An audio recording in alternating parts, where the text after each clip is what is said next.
diseases like plague. Then we learn about AIDS. Then we learn about I think malaria. Okay, right? So today we will discuss about next disease, that is next infectious disease, that is dengue. Okay, I don't know what is the number of disease. I think these are 5, 6, 7, 8, 9.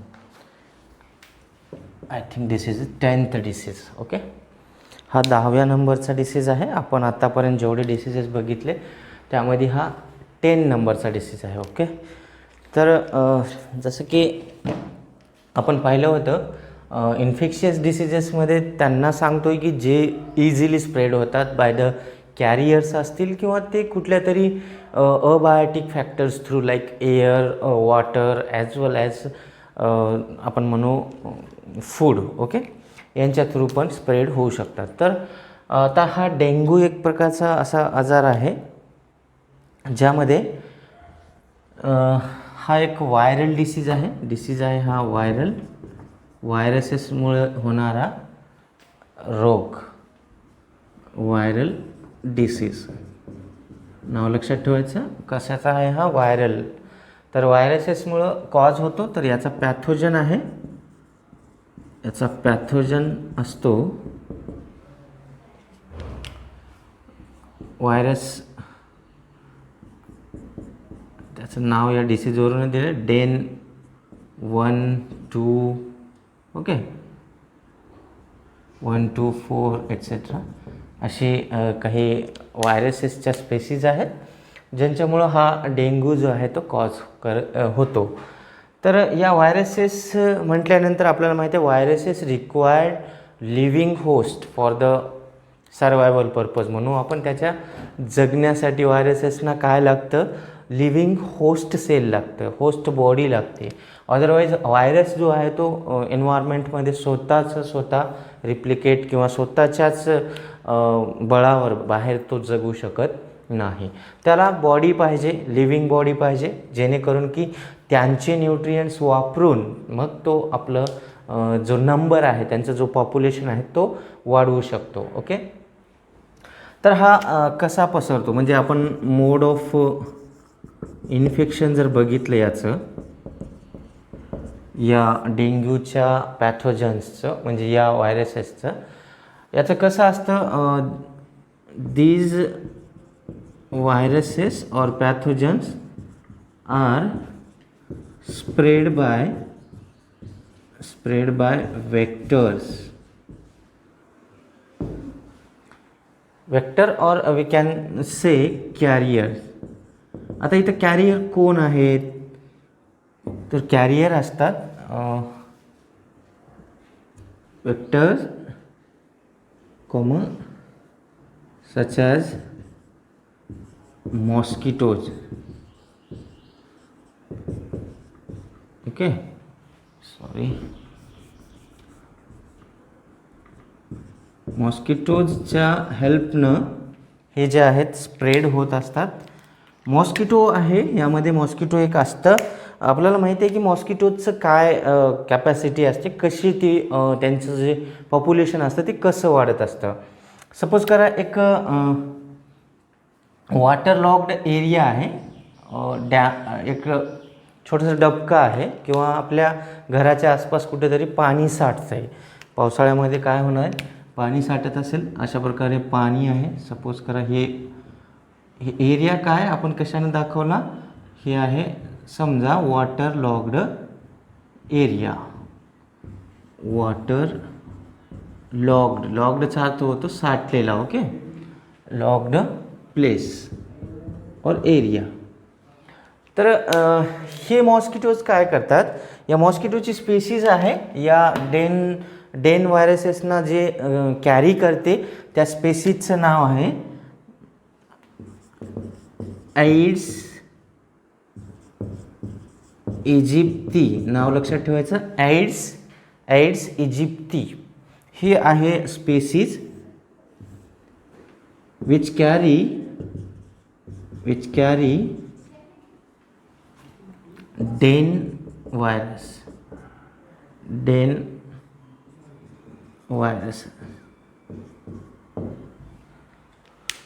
म्हणजे हा आहे तो mosquito.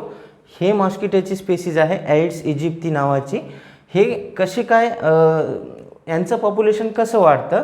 Suppose करा हे water locked place आहे, area आहे, तर याच्यामध्ये पहिल्यांदा तर हे काय करतील, ह्यांना पाणी साठलेली जागा दिसली की त्या ठिकाणी ते आपले एग लाय करतील. They lay their eggs. These are the eggs of mosquitoes. Okay, they lie or lay eggs. त्या पाण्यामध्ये जे साठलेलं पाणी होतं त्याच्यामध्ये ते आपली अंडी घालतील. त्याच्या थ्रू त्यांचं जे त्या एग्स ज्या आहेत त्यांचं प्रोडक्शन म्हणजे त्यांचं जे नंबर आहे, मग या एग्स ज्या आहेत त्या आपल्याला माहिती आहे एग नंतर हळूहळू त्यांची एक स्टेज येते, काय म्हणू आपण त्याला, पुफा स्टेज येते, मग अडल्ट स्टेज येते. हे त्यांचं ग्रोथ असते. हे हळूहळू त्यांचं एक मॉस्किटोमध्ये कन्व्हर्जन होत असतं एगपासून. तर अशा प्रकारे त्यांचं पॉप्युलेशन वाढतं आणि ते पॉप्युलेशन जे आहे कोणाचं असतं, ह्या मॉस्किटोजच्या स्पेसीजचं. एड्स इजिप्ती नावाचे मॉस्किटोज आहेत जे की डेन व्हायरसला कॅरी करतात. म्हणजे त्यांचं वेक्टर आहे. कोणाचं? डेन व्हायरसचा वेक्टर कोण आहे? Aedes aegypti. ओके, हे आहे मोड ऑफ इन्फेक्शन. म्हणजे या ठिकाणी आपल्याला कंटॅमिनेटेड वॉटर किंवा फूड थ्रू म्हणजे तो स्प्रेड होत नाही. इथं लिव्हिंग ऑर्गॅनिझम लागतो because this is a virus. आपण बघितलं होतं एक viral disease that is the AIDS बघितला मागच्या क्लासमध्ये. त्या ठिकाणी पण सांगितलं होतं की तो एक व्हायरल डिसीज आहे. एड्स जो आहे तो कसा पसरत होता, तो पण कुठं कंटॅमिनेटेड वॉटर किंवा फूडनं आपण सांगितलेलं नाही. तो कसा होता? ब्लड ट्रान्सफ्युजन म्हणजे ब्लडचा कॉन्टॅक्ट होणं. म्हणजे ब्लडमधून जर कुठला व्हायरस एखाद्या एक सफरर आहे, एक पर्सनला HIV पॉझिटिव्ह असेल तर त्याचा ब्लड जर आपल्या ब्लडशी फ्यूज झाला किंवा फ्युजन झालं म्हणजे मिक्सिंग झालं by the needles and so many ways are there. तर या माध्यम्स थ्रू किंवा ड्युरिंग द सेक्शुअल कॉन्टॅक्ट आपण त्याला म्हटलं होतं थ्रू सेमनने देखील हा पसरतोय. तर हे सगळे जे मोड्स आहेत त्यामध्ये काय दिसतंय की लिव्हिंग होस्टमधूनच ते दुसऱ्या बॉडीमध्ये जातोय तो. म्हणजे कॅरियर लागतं व्हायरसेसना स्प्रेड होण्यासाठी. आता ही जर बघितलं आपण असं नाही की हा कोरोनाचा जो व्हायरस आहे, कोरोना व्हायरस काय करतोय, एक तो नेहमी कुठं राहतोय? एखाद्या बॉडीमध्येच. म्हणजे एखाद्याच्या थ्रोटमध्ये, रेस्पायरेटरी ट्रॅकमध्ये ज्याला झालेला आहे त्याच्या थ्रोट, नोझल कॅव्हिटी आणि रेस्पायरेटरी ट्रॅक एवढ्यात तो असणार आहे. म्हणूनच त्यांचा जो सॅम्पल घेतला इथला थ्रोटमधला तर तेव्हा पॉझिटिव्ह आलेला आहे. तर हा व्हायरस जो आहे, जर हा व्हायरस सपोज करा की तो ऑर्गॅनिझम जो आहे तो ऑर्गॅनिझम नव्हता किंवा हा ऑर्गॅनिझम बाहेर आला असेल, एअरमध्ये आला, तर हा जास्त काळ नाही राहणार तिथं. त्याला जगण्यासाठी दुसरा जो होस्ट आहे तो गरजेचं असतंच. इट रिक्वायर होस्ट बॉडी और host cell for the living purpose. Otherwise viruses जे असतात त्या टिकू शकत नाहीत. ओके, तर इथं तसंच असतं. हा व्हायरस जो आहे त्याला कॅरियर पाहिजे, वेक्टर पाहिजे आणि तो वेक्टर म्हणजे मॉस्किटोज असतात. आणि आपल्याला समजतं की मॉस्किटोज चावल्यानंतर काय होऊ शकतं की व्हायरसेसना ते कॅरी करतात. मग डेंग्यू वगैरे जे होतं तर अशा प्रकारचे आपण आजारी पडू शकतो. ओके, हा जो व्हायरसची कॅटेगरी आहे फ्लॅवी व्हायरस, हा डेन जो आहे हा कॅटेगरी आहे याची फ्लॅवी व्हायरसच्या स्पेसीज आहेत. फ्लॅवी व्हायरस. ओके, व्हायरसेसमध्ये पण ॲडिनो व्हायरस राहतं, रेट्रो व्हायरस असतात, फ्लॅवी व्हायरस असतात. तर हे त्या टाईप्सपैकी हा फ्लॅवी व्हायरसचा एक प्रकार आहे. ओके, तर हे आहे मोड ऑफ इन्फेक्शन याचं. याचे काही सिम्पटम्स बघू. सिम्पटम्समध्ये ॲक्यूट फीवर दिलेलं आहे आपल्याकडं किंवा हेडॅक, ओमेटिंग, आपण म्हणू acute fever, headache, okay, and vomiting, उलट्या पण होत असतात. These are the symptoms. And यामध्ये अजून काय होऊ शकतं, another symptom that is a pain in our eye socket. हे जे डोळ्याचे जे पापण्या असतात, पापण्याच्या आतला जो पार्ट असतो, म्हणजे डोळ्याचा हा आतला पार्ट म्हणजे आय सॉकेट्स. सॉकेट्सच्या तिथं पेन होण्याचे चान्सेस असतात. Pains in eye socket. Okay, या ठिकाणी आपल्याला त्रास होत असतो, दुखत असतं, डोकं दुखल्यासारखं. डोकं दुखतंय म्हणजे त्याच्या खाली डोळ्याचं हे जे सॉकेट असतात तिथं पण हळूहळू पेन व्हायला सुरुवात होतं. आता आणखीन एक यातलं मोठा सिम्पटम म्हणजे एक महत्त्वाचा सिम्पटम म्हणजे हेमोरेज होतं याच्यामध्ये. हेमोरेज म्हणजे इथं लिहितो मी हेमोरेज. ओके, डबल आर आहे इथं. हेमोरेजचा अर्थ होतो ब्लिडिंग. हेमोरेजचा अर्थ काय होतो, ब्लिडिंग, रक्तस्राव त्याला म्हणू आपण. हे कशामुळे होत असतं, हेमोरेज का होतं, इंटरनल हेमोरेज हे जे असतं, जर सपोज करा आपल्याला हा डेंग्यू झालेला आहे तर ही व्हायरसेस काय करतात की यांच्यामुळं त्या ठिकाणी मग प्लेटलेट्सचं नंबर जो आहे तो कमी होत राहतो, म्हणजे प्रोडक्शन जे आहे ते थांबतं. म्हणजे काय म्हणू आपण, decrease the number of platelets. Okay, प्लेटलेट्सचा नंबर जर कमी झाला, प्लेटलेट्सचा जर नंबर कमी झाला तर हिमोरेज होतं. हिमोरेजचा अर्थ आहे इंटरनल ब्लिडिंग, रक्तस्राव होणे.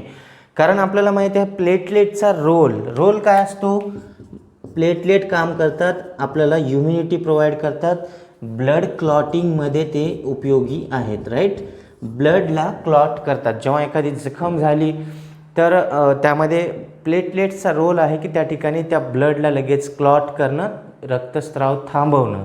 जर आपल्याकडं प्लेटलेट्स नसत्या ब्लडमध्ये तर मग आपला रक्त जो आहे तो कंटिन्युअसली फ्लो झाला असता जखमेतून. जिथं इंजुरी झाली, वुंड झाली, त्या ठिकाणी प्लेटलेट्स लगेच ॲक्टिव्ह होतात आणि त्या ठिकाणी ब्लड क्लॉट करतो.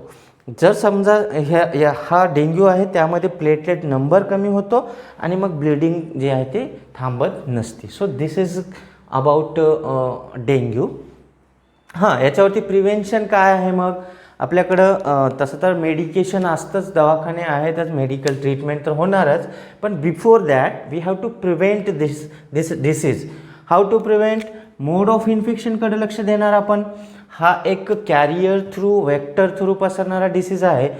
That's why we control that place where water logging. म्हणजे आपण काय करणार की हा जो वॉटर लॉग्ड एरिया आहे तोच काढून टाकणार. म्हणजे आपण तिथं म्हणजे त्या ठिकाणी वॉटरचं स्टोरेज किंवा त्या ठिकाणी लॉगिंग होऊ देणार नाही, राईट.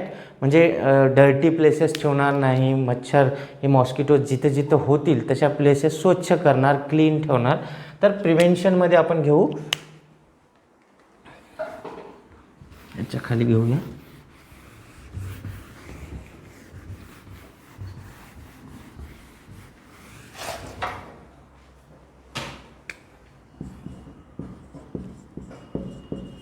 Preventive measures. काय असतात प्रिव्हेंटिव्ह मेजर, मग आपण avoid standing of water in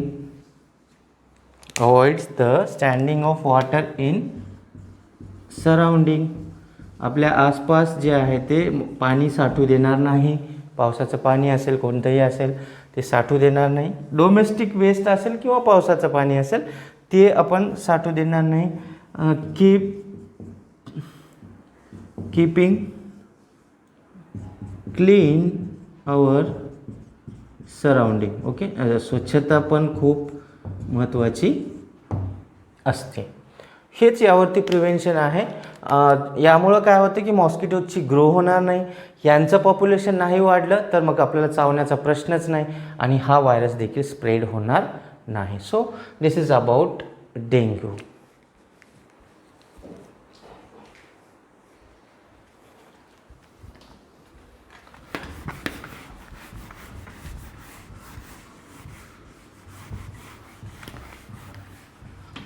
आता नेक्स्ट जो डिसीज आहे त्याच्या अगोदर आपल्याला एक डायग्राम दाखवलेली आहे.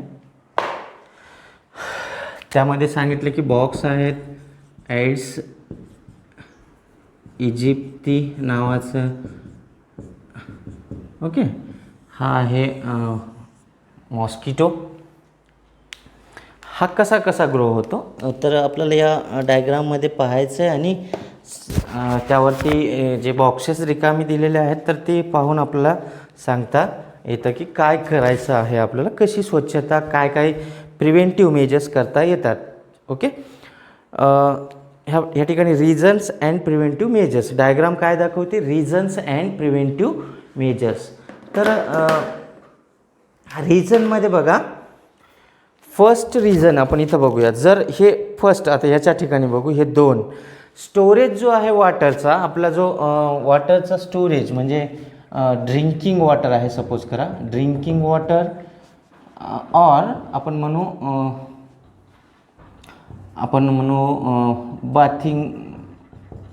बाथ वॉटर, आपल्याला आंघोळीसाठी वगैरे किंवा अदर युजेससाठी ड्रिंकिंग ऑर अदर वॉटर, ह्यांचं जो स्टोरेज असतं नेहमी कसा कवर्ड असला पाहिजे. तर covered the drinking or other water, म्हणजे त्यांना कधी उघडे ठेवणार नाही हे आपल्याला सांगता येतं. Covering of drinking as well as storage water. Then use of coolers, air fans. इथं आपल्याला जे डायग्राम दाखवली याचा फायदा काय होतो की मॉस्किटोज जे आहेत तेवढ्या प्रेशरला यूज ऑफ कूलर्स याचा वापर केल्याने होतं काय की आपल्याला त्या मॉस्किटोज जे आहेत त्या बाईट करणार नाहीत, ते आपल्या आसपास येणार नाहीत.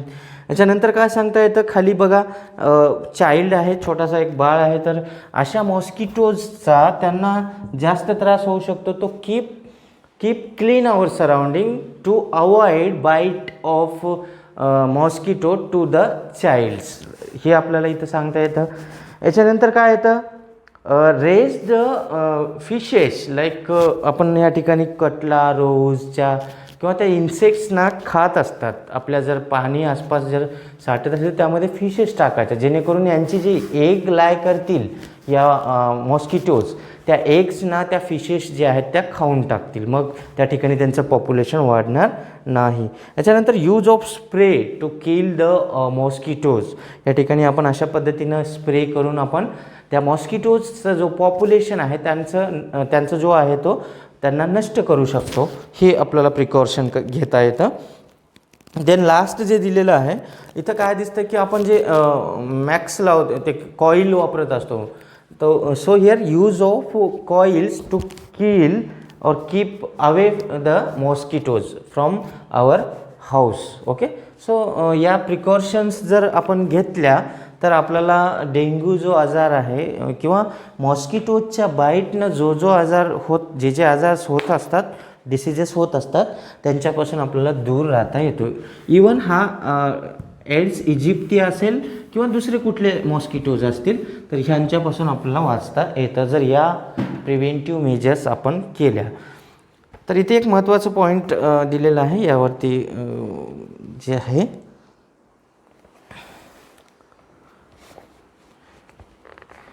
काल आपण एक मलेरियाचं मॉस्किटो, फिमेल मॉस्किटोचं नाव दिलं होतं मी तुम्हाला.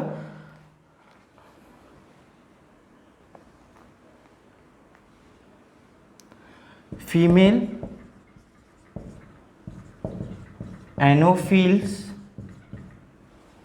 ओके, हा जो आहे ग्रो इन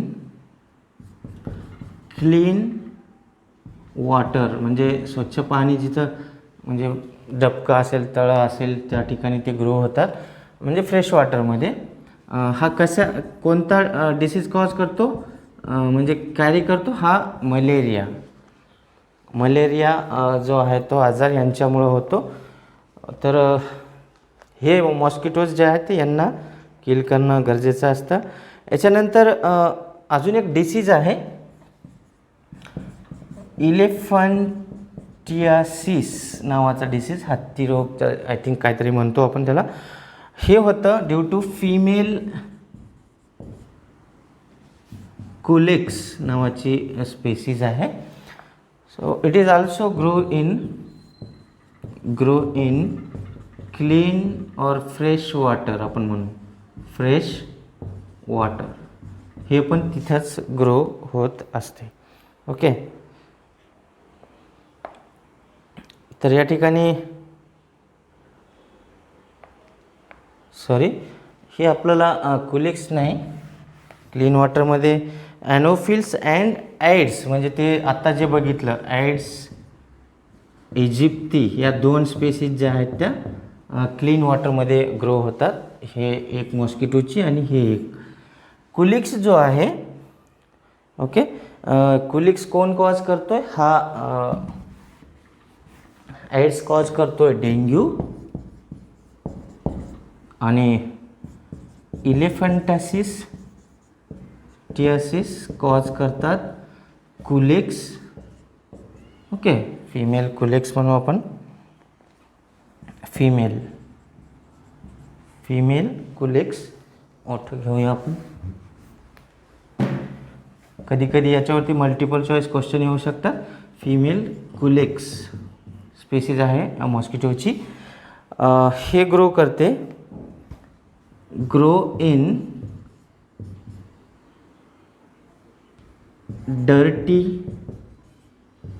डर्टी वॉटर और इन सीवेज, जे डोमेस्टिक वेस्ट असतं याच्यामध्ये यांचं जे आहे ते ग्रोथ होत असते. मलेरिया कॉज करणारा ॲनोफिल्स आहे, फिमेल ॲनोफिल्स मॉस्किटो हे कॅरी करणारे आहेत त्या व्हायरसला. याच्यानंतर डेंग्यू जो आहे हा ॲड्स इजिप्ती कॉज करतोय आणि हा ग्रो होतो फ्रेश वॉटरमध्ये, हे 2. आणि एलिफंटियासिस जी डिसीज आहे, फिमेल कुलिक्स नावाची मॉस्किटो स्पेसीस ग्रो होते डर्टी वॉटर किंवा डोमेस्टिक वेस्ट वॉटरमध्ये देखील ग्रो होत असते. So this is about dengue and some important points. Okay, next part we will see tomorrow.